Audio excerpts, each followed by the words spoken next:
Very good morning, friends. I think we have covered basic 2 to 3 problems of NPO. Another basic problem from NPO, problem number 16, we will cover today. So क्या करना है आपको? Problem number 16 के लिए ruling करना है और मैं पहले ही बता दूं आपको, prepare income and expenditure account इतना ही बोला है, समझ रहा है ना आपको? Prepare income and expenditure account इतना ही बोला है, तो रूलिंग कितना करना है आपको? इतना ही करना है. Yes, big week in the books of Satara Sports Club Satara. Income and expenditure account for the year ended 31st March 2019. Check करो मैंने कुछ मिस्टेक वगैरह की है क्या. डेबिट क्रेडिट लिखो, expenditure rupees rupees, income rupees rupees. Your presentation should be neat and clean. और समझना चाहिए ऐसा लिखो, खुद को भी और जो चेक करने वाला है उसको भी.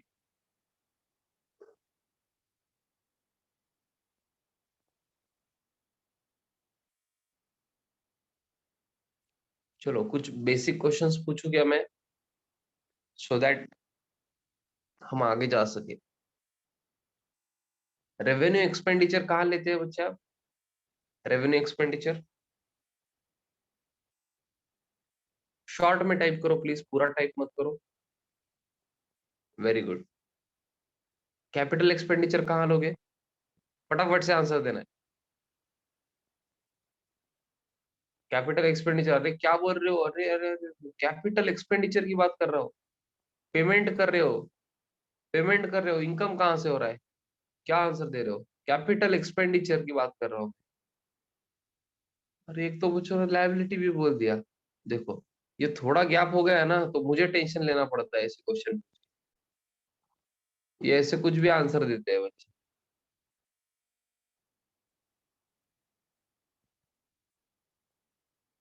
अरे बच्चे, दिख रहा है क्या?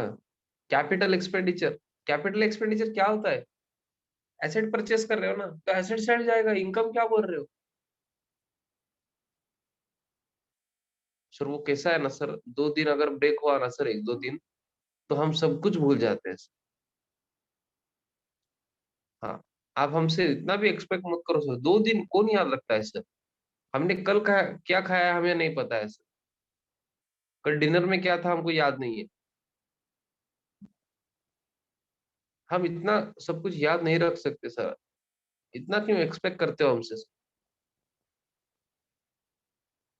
हाँ मुझे पता है आपको याद नहीं है कुछ भी, इसलिए रीड करो. रेवेन्यू रिसीट कहाँ जाएगा? Income side. Capital receipt, liability side. आई होप आपको डिफरेंस पता है रेवेन्यू और कैपिटल का. रिकरिंग इन नेचर रहा तो रेवेन्यू रिसीट या revenue expenditure, and otherwise capital. Okay, capital receipt या कैपिटल एक्सपेंडिचर. रेवेन्यू एक्सपेंडिचर रहा तो एक्सपेंडिचर साइड, कैपिटल एक्सपेंडिचर रहा तो एसेट साइड. ओके. हाँ तो कॉमन सेंस क्या बोलता है आपको? अगर रिसीट है, पैसे मिल रहे हैं ना, एक तो इनकम साइड जाएगा, एक तो आपका इनकम रहेगा या लायबिलिटी. लायबिलिटी कैसे रह सकती है सर? अगर आपको लोन मिल रहा है तो पैसे तो मिल रहे हैं ना. बैंक से अगर लोन ले रहे हो, पैसे तो ले रहे हो. इनकम है क्या? नहीं है, लायबिलिटी है वो आपकी. Okay, it is payable to the bank. Okay. Next, payment होगा तो क्या होगा? कॉमन सेंस क्या बोलता है आपका? अगर आप पेमेंट कर रहे हो एक तो एक्सपेंडिचर होगा या एसेट साइड जाएगा. हाँ, कॉमन सेंस की बात भी है, और आपको एज अ रूल भी याद रख सकते हो आप. रेवेन्यू एक्सपेंडिचर एक्सपेंडिचर साइड जाता है, कैपिटल एक्सपेंडिचर एसेट साइड जाता है. तो अगर पेमेंट साइड अगर आप देख रहे हो, तो आपको इतना पता होना चाहिए, एक तो एक्सपेंडिचर होगा या एसेट होगा. ओके. यस. चलो और एक एग्जांपल बोलता हूँ. फिक्स डिपॉजिट कर रहे हो आप. क्या कर रहे हो? Fix deposit. मुझे बताओ कहाँ जाएगा? Fix deposit.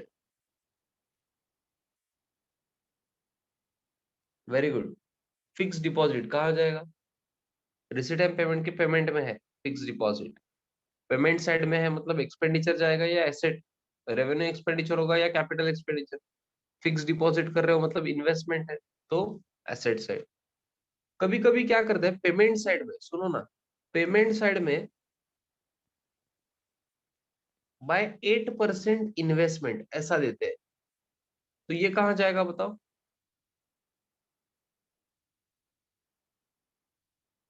8% इन्वेस्टमेंट वगैरह ऐसा देते हैं। Gautami please think again. Answer देना है बच्चों। पेमेंट साइड में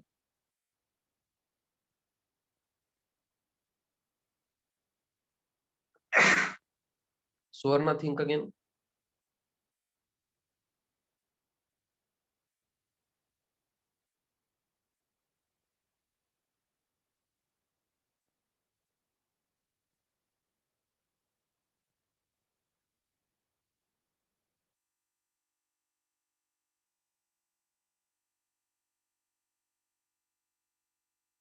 अरे आंसर दो ना, बाकी बच्चे आंसर ही नहीं दे रहे।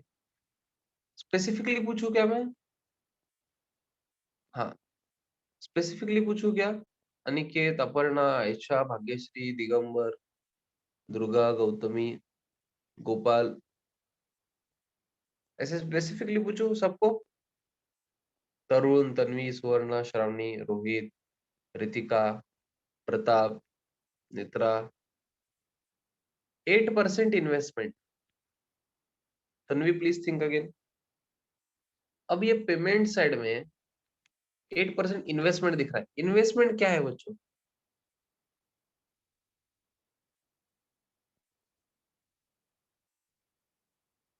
हाँ, एक दो बच्चों ने एक्सपेंडिचर बोला पहले, अभी एसेट बोल रहे हैं। मुझे समझा नहीं लॉजिक। पहले एक्सपेंडिचर क्यों बोला, फिर ये इन्वेस्टमेंट ही है ना। इन्वेस्टमेंट कर रहे हो आप। पेमेंट साइड में बाय 8% इन्वेस्टमेंट है। तो आपको डिसाइड करना था कि रेवेन्यू एक्सपेंडिचर है या कैपिटल एक्सपेंडिचर है। एक दो बच्चों ने बोला एक्सपेंडिचर साइड जाएगा, मतलब उन्होंने कंसिडर किया रेवेन्यू एक्सपेंडिचर। इन्वेस्टमेंट आप रेगुलरली करते हो, मतलब मंथली, डेली ऐसा? और ये खर्चा है क्या आपका? एक्सपेंडिचर है। इन्वेस्टमेंट कर रहे हो, दैट मीन्स एफडी ओनली ना, just like FD only. Fix deposit के जैसे ही होगा, जिसपे आपको 8% इंटरेस्ट मिलने वाला है। तो ये एसेट है ना आपका। जिनके बेसिक्स में थोड़ा सा प्रॉब्लम है ना, जिनको पता ही नहीं है इन्वेस्टमेंट क्या होता है, हाँ उनको बेसिक, मैं अभी उतना बेसिक में नहीं जा सकता, बट इतना याद रखो ये एसेट है। Okay, investment is an asset. इस पे आपको इंटरेस्ट मिलता है इन्वेस्टमेंट पे। हाँ, डिविडेंड ऐसा कुछ भी वर्ड आपने अगर सुना है तो वो भी मिलता है शेयर्स पे। अगर आप शेयर्स में इन्वेस्ट कर रहे हो ना तो डिविडेंड भी मिल सकता है। ओके, अभी के लिए इतना याद रखो कि इंटरेस्ट तो मिलता है इन्वेस्टमेंट। और इन्वेस्टमेंट जो है वो क्या है? एसेट है। ओके,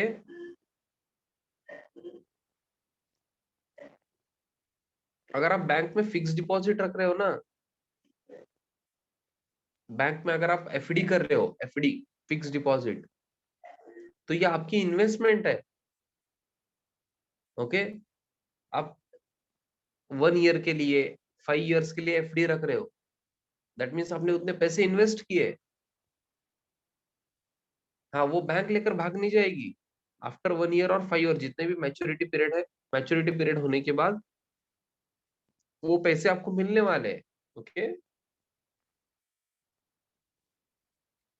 यस, चलो।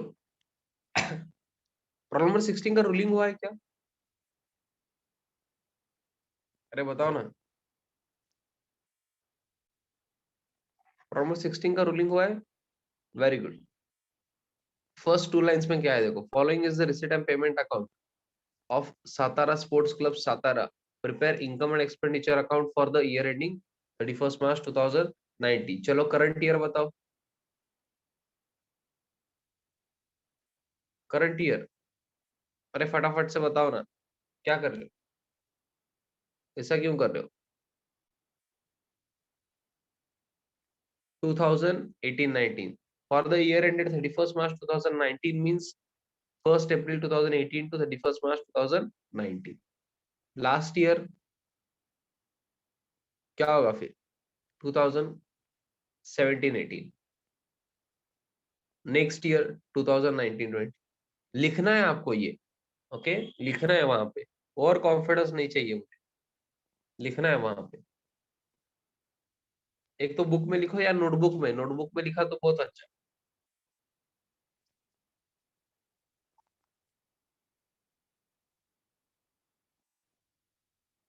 नेक्स्ट हम कहाँ से स्टार्ट करेंगे?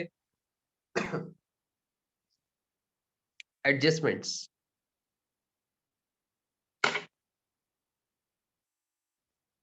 Adjustment number 1, outstanding subscription for current year is 4500। आप क्या करोगे? सब्सक्रिप्शन को नंबर लिखोगे। हाँ, बट द कंफ्यूजन इज मैं कहाँ लिखूं? 2017 18 18 19 या 19 20?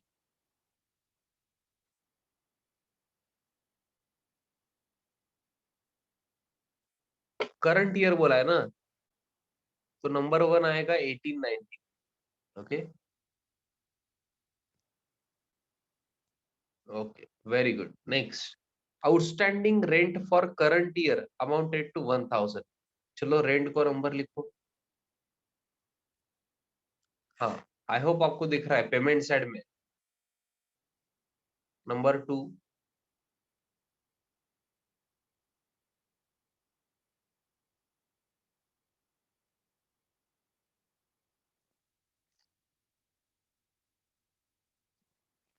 Next,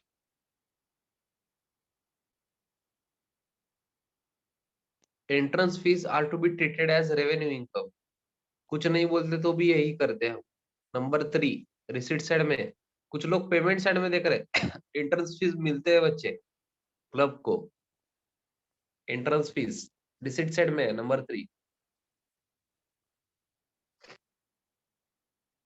next, stock of sports material as on 1st April 2018 6000 and on 31st March 2019 14,000।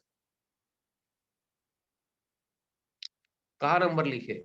Sports material कहाँ दिख रहा है क्या? चेक चेक करो रिसीट एंड पेमेंट में।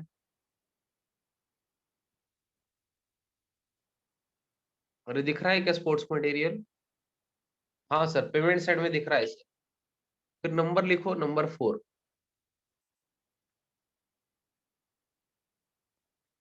ये ओपनिंग क्लोजिंग स्पोर्ट्स मटेरियल कुछ याद आ रहा है क्या आपको? मैंने बोला था एक, फिर से रिपीट होगा। क्या याद आ रहा है?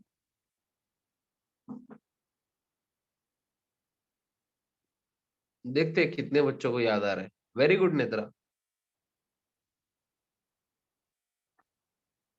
कुछ तो याद आना चाहिए। ओपनिंग, फिर परचेसेस है, फिर क्लोजिंग है, क्या याद आना चाहिए?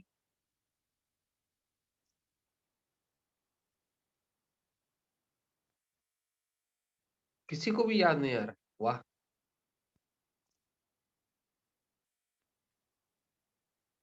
हाँ, इससे ही समझ जाता है मुझे कि आप कुछ भी स्टडी नहीं कर रहे हो। अरे अमाउंट नहीं चाहिए मुझे, मुझे पता है ओपनिंग क्लोजिंग क्या अमाउंट। याद क्या आना चाहिए? कुछ तो चॉकलेट वगैरह याद आना चाहिए ना। कौन सा चॉकलेट?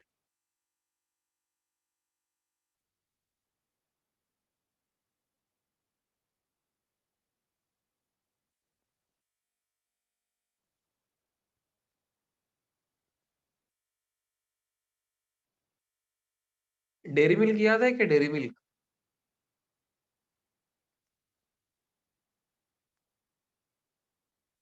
आपके पास 5 डेयरी मिल्क थे, आपने 20 परचेस किए, 20। आपके पास 25 हो गए, उसमें से एंड में आपके पास 2 ही है, तो आपने 23 खा लिए ना, 23। अरे डेयरी मिल्क याद रखो, बहुत इजी जाएगा। समझ रहा है ना आपको? ये बहुत काम आने वाला है। डेयरी मिल्क बहुत काम आने वाला है।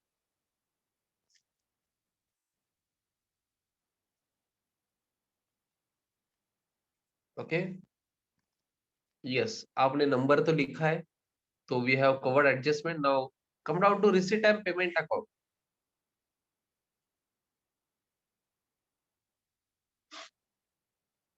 First one, to balance brought down, opening balance दिया है, cash in hand, cash at bank, income and expenditure में आएगा क्या बच्चों? यस और नो? सिर्फ इनकम एंड एक्सपेंडिचर पूछा है, तो आएगा क्या? नहीं आएगा। ये कहाँ रहता है बच्चों? ओपनिंग बैलेंस शीट के एसेट साइड में रहता है। हाँ, जो भूल गए ना, ये पहले मैंने बताया है, दिस इज ओपनिंग बैलेंस ना, तो ये ओपनिंग बैलेंस शीट के एसेट साइड में होता है। सर ये क्यों पता होना चाहिए? आपको बाद में समझेगा बच्चे, अभी ऐसा लग रहा होगा कि इंपॉर्टेंट नहीं है, बहुत ज्यादा इंपॉर्टेंट है। ओके, मैं टाइम पास के लिए नहीं सिखा रहा हूँ ये। Next, subscription 2017 18, 18 19 and 19 20। पहले तो मुझे ये बताओ, ये रेवेन्यू रिसीट है या कैपिटल?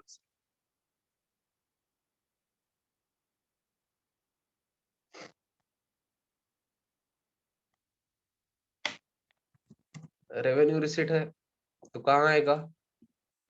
इनकम साइड में, बाय सब्सक्रिप्शन। मुझे अमाउंट लिखना है, अमाउंट बताओ ना। यहाँ पे three amounts, we can see three amounts here, 4000, 44,500, 3,500 और टोटल भी है। मैं क्या लिखूं फिर? हम इनकम एंड एक्सपेंडिचर में सिर्फ करंट ईयर का लेते हैं। Very good, 44,500। Sir inner column में क्यों लिया? बिकॉज एडजस्टमेंट है।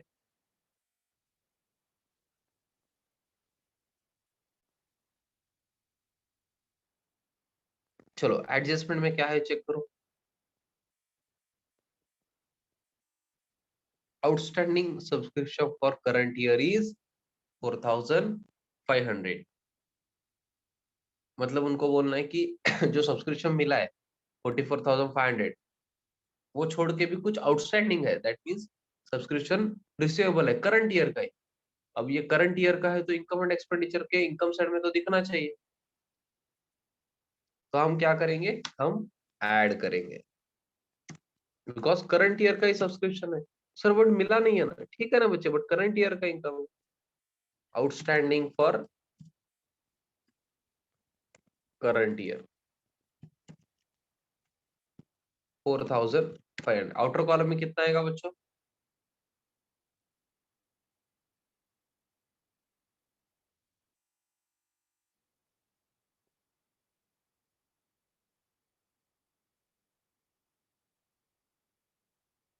आउटर कॉलम में कितना आएगा?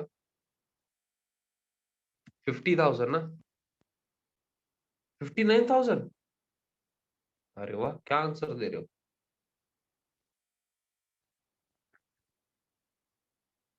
कुछ बच्चों ने तो कॉपी भी कर लिया है। 49,000। Okay, great.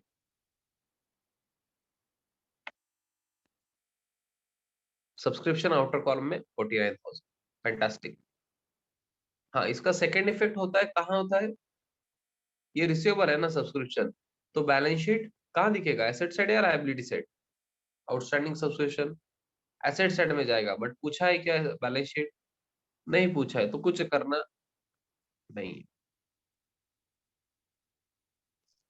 नेक्स्ट, सब्सक्रिप्शन के बाद सर ये लास्ट ईयर का सब्सक्रिप्शन मिला, इसका क्या करना है? इसका इनकम एंड एक्सपेंडिचर में कुछ नहीं होता है बच्चे।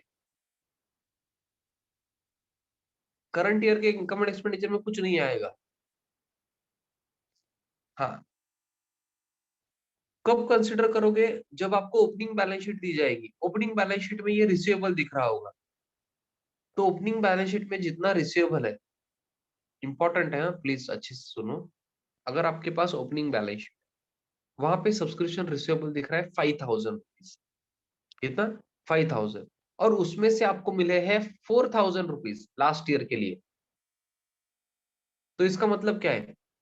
और 1,000, जो रिमेनिंग 1,000 है वो स्टिल रिसीवेबल है, तो वो जाएंगे बैलेंस शीट एसेट साइड में, 1,000 रुपीज। ओके, बट ये कब पॉसिबल है? जब आपको ओपनिंग बैलेंस शीट दी जाएगी और आपको भी बैलेंस शीट पूछी जाएगी।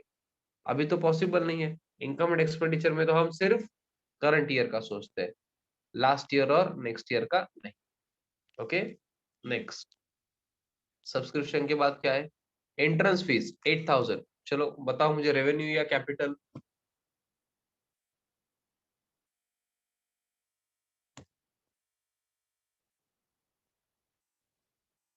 वेरी गुड, रेवेन्यू है। तो कहाँ लोगे? By entrance fees, income side में। इनर में लू या आउटर में, बताओ।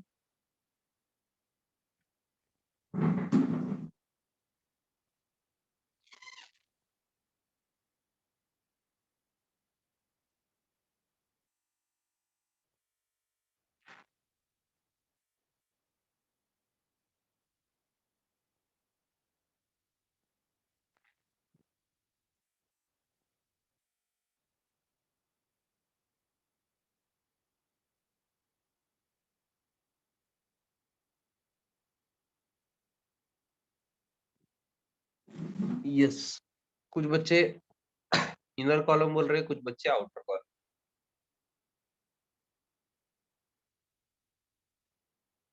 And correct answer is outer column, because adjustment number 3 में क्या दिया है बच्चों? एडजस्टमेंट नंबर 3 में ये दिया है, entrance fees are to be treated as revenue income. अब रेवेन्यू दिखाना है तो कहाँ दिखाना है? इनकम साइड में। तो इनकम साइड में ही लिखा है ना मैंने, समझ रहा है क्या? तो अगर मैं 8000 इनर कॉलम में लिखता हूँ, जो भी बच्चे इनर कॉलम बोल रहे थे, मैं क्या करूँ? एड लेस क्या करूँ बताओ?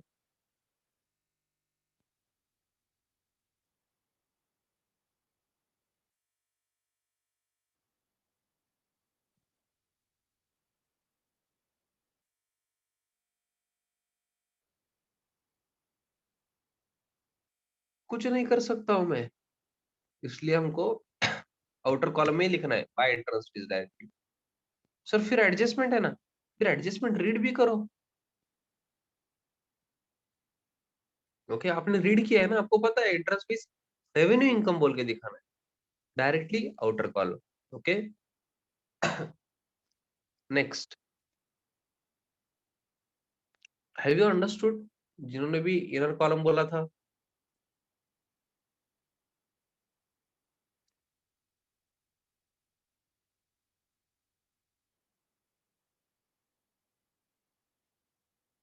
Yes, very good. Next, donation for building fund, please tell me whether this is revenue receipt or capital receipt. Very good Aparna, very good Ayesha. Ritika please sing again. ये भी मैंने क्लास में कवर किया है। Pratap Sharmi, very good.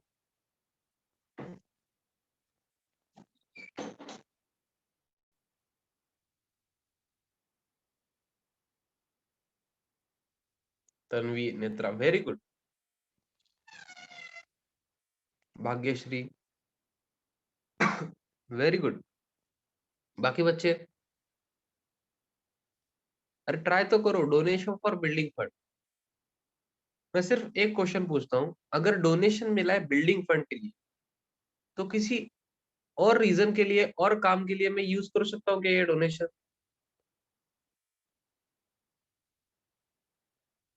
अब सातारा स्पोर्ट्स क्लब है,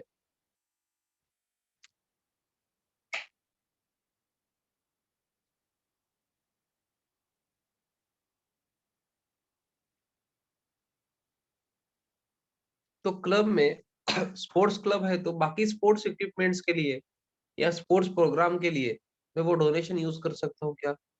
अनिकेत बोल रहे हैं यस। अनिकेत, आपको क्या लग रहा है, ये डोनेशन फॉर बिल्डिंग फंड, ये बिल्डिंग फंड टाइम पास के लिए दिया है?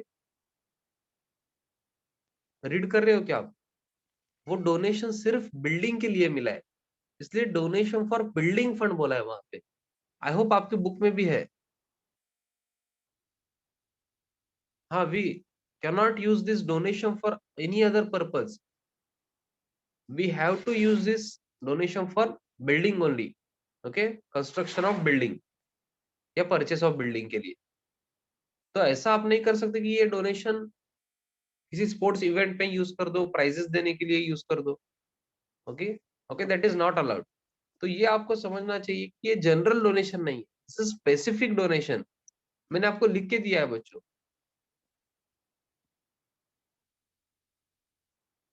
ये टाइम पास के लिए था क्या? ये नहीं था टाइम पास के लिए, आपने नहीं लिखा होगा नोटबुक पे,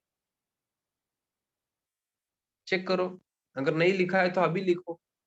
जनरल डोनेशन है, अगर कुछ नहीं बोला है तो रेवेन्यू रिसीट है।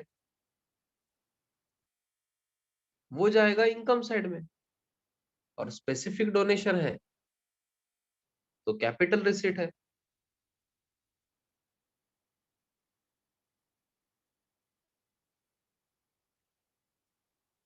जस्ट लाइक नाउ, अभी एग्जांपल जो देखा हमने, डोनेशन फॉर बिल्डिंग फंड, वो बिल्डिंग के लिए मिला है, तो दिस इज कैपिटल रिसीट, ये जाएगा balance sheet liability side. Okay, चलो तो बताओ मुझे, donation for building fund, this is specific donation, ये है कैपिटल रिसीट। कैपिटल रिसीट कहाँ जाएगा? वहां लिखना है आपको, जब तक 6 to 7 प्रॉब्लम्स नहीं होते, आप क्वेश्चन में भी लिखो रेवेन्यू रिसीट है, कैपिटल रिसीट है, क्या है वो लिखना है आप। ये कैपिटल रिसीट कहाँ जाएगा? Balance sheet liability side. ये पूछा है क्या?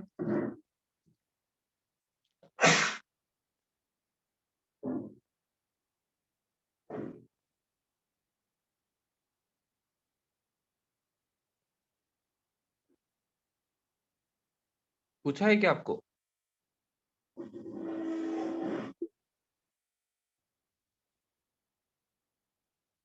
नहीं पूछा है, तो इतना लिख के रखो सिर्फ।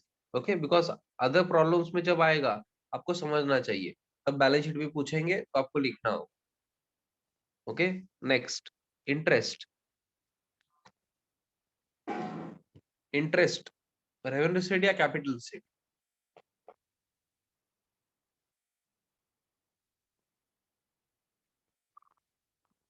दिस इज रेवेन्यू रिसीट, तो कहाँ जाएगा? इनकम साइड में।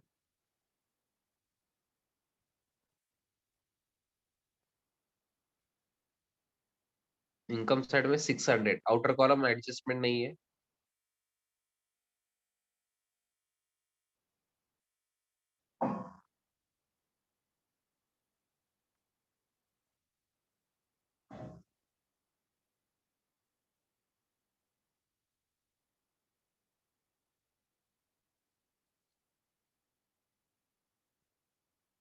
Next, two sale of furniture 4500, revenue receipt या कैपिटल रिसीट?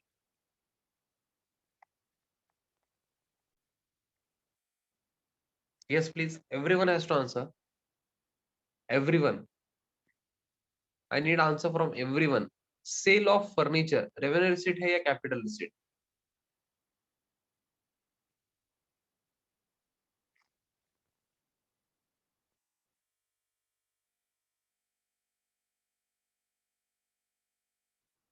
आप फर्नीचर रोज सेल करते हो क्या बच्चे? नहीं, एक तो ये लॉजिक हो सकता है, या एसेट सेल कर रहे हो, इससे आपको समझना चाहिए। Okay, this is capital receipt. Capital receipt कहाँ जाता है? रूल के हिसाब से बैलेंस शीट लायबिलिटी साइड जाना चाहिए, एज पर अवर रूल। ये कहाँ जाना चाहिए? बैलेंस शीट लायबिलिटी साइड में। बट कॉमन सेंस थोड़ा सा यूज करना है हमें। ये सेल ऑफ फर्नीचर है, सेल ऑफ फर्नीचर, तो suppose this is my balance sheet, यहाँ पे फर्नीचर है एसेट साइड में। ओके, मैं एसेट साइड में का भी प्रेजेंटेशन आपको दिखा रहा हूँ, इंपॉर्टेंट है, कॉन्सेंट्रेट करो। ये मैं लायबिलिटी साइड में नहीं लूंगा, थोड़ा सा हम रूल को चेंज करेंगे, जैसे रूल वही रहेगा बट प्रेजेंटेशन चेंज हो। सेल ऑफ फर्नीचर 4500 को हमने सेल किया है। Book value means balance sheet value, जिनको भी पता नहीं है 11 के बेसिक्स, उनके लिए था ये। Book value means balance sheet value, means balance sheet में कितना, कितने का है फर्नीचर? 8000 का, वो आपने सेल किया है 4500 को। समझ रहा है क्या? हाँ, मैं ये यहाँ नहीं लिखता हूँ, एज अ वर्किंग नोट दिखाता हूँ आपको। वर्किंग नोट, फर्नीचर है 8000 का, सेल वैल्यू इज 4500। आपको प्रॉफिट हुआ है या लॉस, ये बताओ।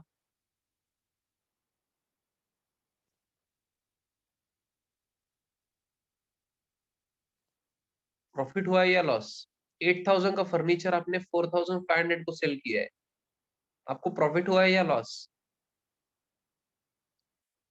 8,000 सॉरी 8,000 वैल्यू है बैलेंस शीट में या बुक वैल्यू है फर्नीचर की 8,000, आपने सेल किया है 4,500, तो लॉस हुआ है। This is common sense. Loss कितना हुआ है? 3,500 का। तो इसके इफेक्ट्स कैसे आएंगे ये बता रहा हूँ। ओके, ये चेक करो अभी। फर्नीचर है 8,000 का, बैलेंस शीट में आप लेस करोगे 8,000 ही बच्चे। सर ये क्या बोल रहे हो आप? अगर यहाँ पे आप लिखोगे 4,500 तो बैलेंस दिखेगा ना फर्नीचर का। फर्नीचर है क्या आपके पास? नहीं है, आपने तो सेल कर दिया ना। समझ रहे हो क्या? अगर आप यहाँ पे 4,500 लिखोगे तो बैलेंस दिखेगा 3,500 का, विच इज कंप्लीटली रॉन्ग। आपको क्या करना है, बैलेंस शीट में जो बुक वैल्यू है, जो एसेट आपने सेल किया है उसकी बुक वैल्यू ही लेस करना है, which is 8,000 sold current year या सोल्ड दिस ईयर, और बैलेंस क्या होगा? नील आएगा। मतलब हमने फर्नीचर सेल कर दिया, ये इफेक्ट होगा। बट ये तो पूछा नहीं है, ये प्रॉब्लम है, बाद में पूछेंगे। हाँ, ये भी, ये तो सेल कर दिया फर्नीचर, प्रॉफिट या लॉस की भी एंट्री होनी चाहिए। अब आपने कैलकुलेट किया कि लॉस होगा। ये कैसे कैलकुलेट किया आपने? बैलेंस शीट वैल्यू या बुक वैल्यू 8,000 है, आपने सेल किया 4,500 को, तो लॉस हुआ 3,500। तो लॉस कहाँ जाना चाहिए? इनकम एंड एक्सपेंडिचर में, एक्सपेंडिचर साइड में जाएगा। इनकम तो नहीं हुआ है आपको। To loss on sale of furniture 3,500। हाँ, इनटू द ब्रैकेट आप लिख सकते हो 8,000 minus 4,500। Okay, weak week.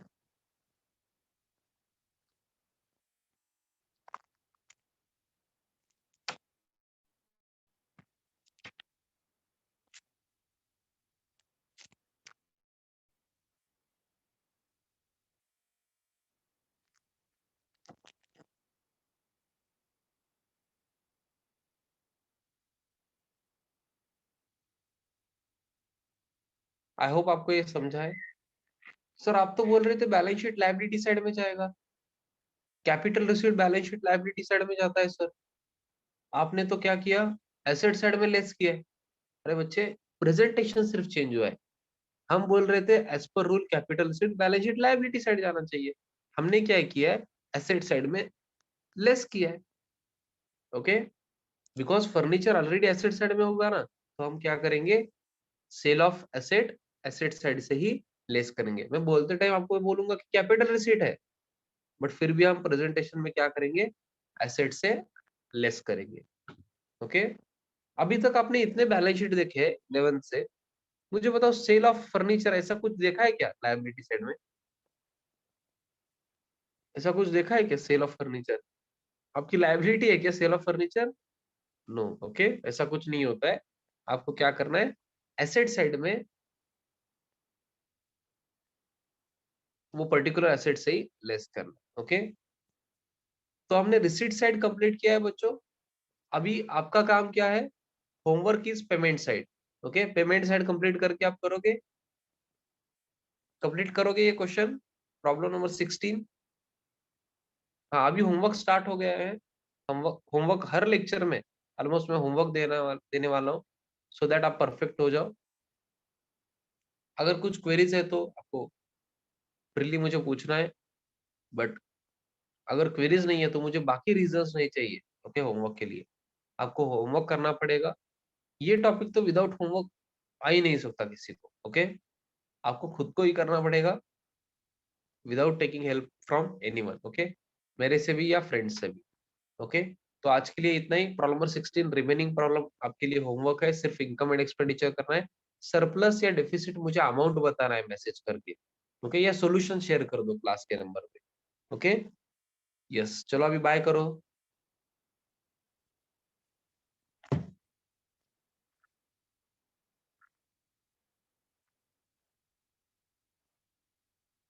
Yes, bye bye